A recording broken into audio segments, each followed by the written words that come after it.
Hi there, you're watching the Gardens and Graveyards channel, and today we are in the front yard and we are going to remove two large shrub roses.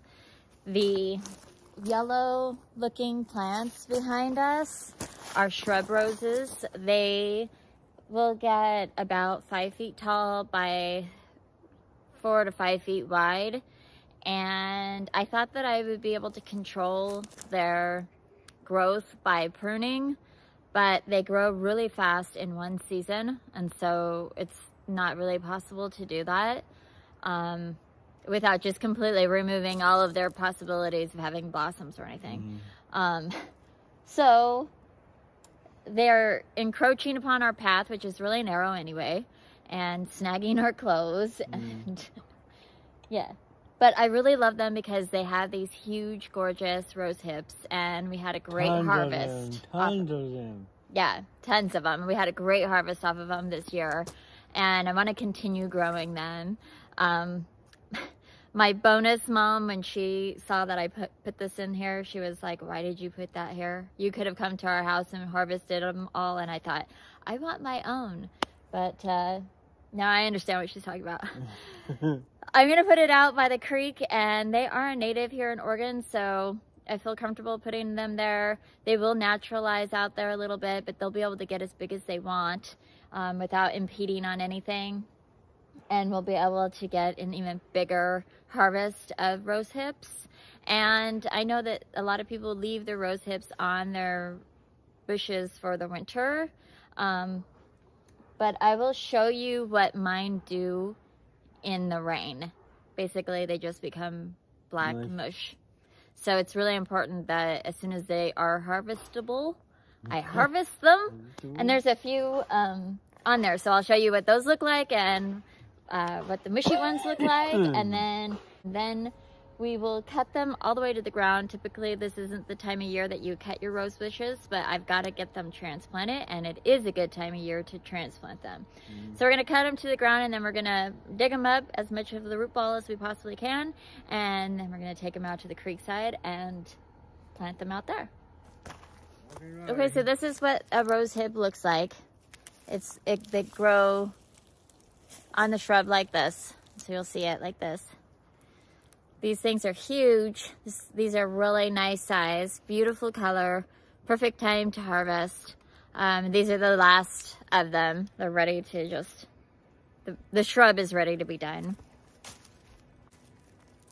This is what they'll look like if I leave them on there. And this is not like the worst. It's just not valuable for me.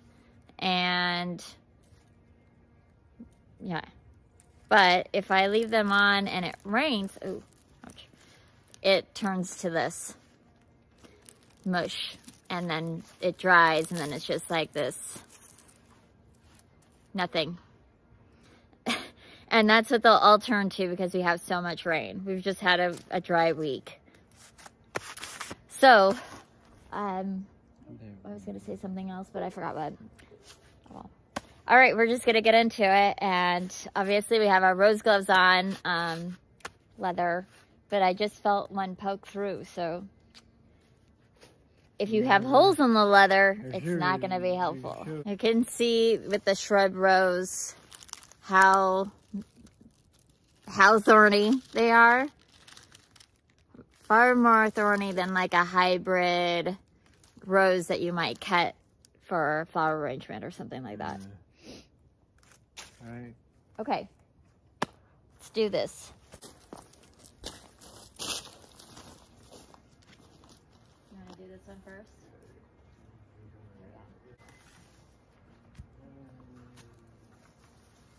Save these for the future.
show the camera. I'm gonna.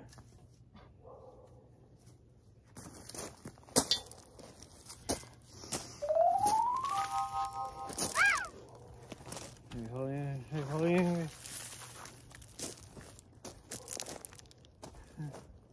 You're going down.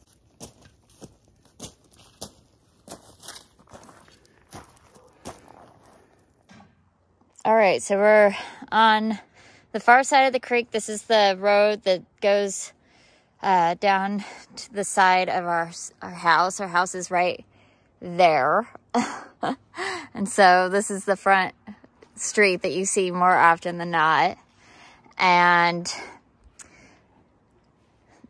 this is, so the creek is kind of underground right here, and then it spills out just past this tree. And we've had tons of erosion. They took out a bunch of trees here a few years ago because of the power lines. So we can't grow anything really heavy or really tall, but I do want to secure the hillside a little bit and have it be something more beautiful to look at. So I've dug a hole here. It's mostly just duff. It's like pine needles and decomposed trees, much like that one right there. And then I'm going to dig another hole right there. Because these roses have shallow roots, and then they just kind of go out and they go deep and they go out. I feel like they can hold this bank pretty well. I'm going to try to give it as much opportunity as possible. So I'm going to throw some rose tone in there and just get her in there. Okay, we didn't really show you the process of digging and cutting back the ivy and Gaultheria. It was a little precarious on this steep hill and not real stable. So it's just easier for me to take care of that, plant them, and then show you later. So this is the biggest clump that we took out, all intact there. And then up just a little ways, right there, you see the sticks cut. That's the smaller one. And then we have a third one right there. And I do have a hydrangea, so it's right there. I have a hydrangea about 4-ish feet away right here that's rooted in, so it should be okay. And then stepping back, so again, we've got, let's see. So we've got the big clump there, a smaller clump there, a tiny clump there. We've got a hydrangea there. And then we've got the rhododendron that we planted this spring right here. So we're just slowly reclaiming this hill. And the next step will probably be to remove ivy. All right, so you can see what we've done here. This was the smaller of the two. We did not film removing that. I figure it's basically the same as removing that one right there. It's just a little tiny bit easier. But you can see the holes aren't super thick. They're fairly shallow roots. There are still quite a few roots in here though. Can kind of see how they grow with this. So you could see these roots coming off here. This piece came off the main plant, and then it rooted into the ground, and then it grew this part of the plant. So I'm actually saving 1, 2, 3, 4, 5, 6 sticks with roots that I can pot up and give away. So I'm actually going to put those down there with all my cuttings, and we'll get them in soil in the morning.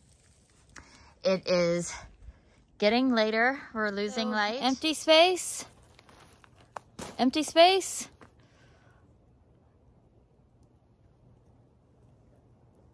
I barely even missed them. I'm really glad to get that project done. It was a beast getting them out of there, and it's almost dark out here. Although this is fantastic lighting on the camera. I just wouldn't be able to see to garden very well. Anyway, thanks so much for gardening with me today, and I hope that you get to celebrate life in some small way every day. We'll see you in the next video. Bye.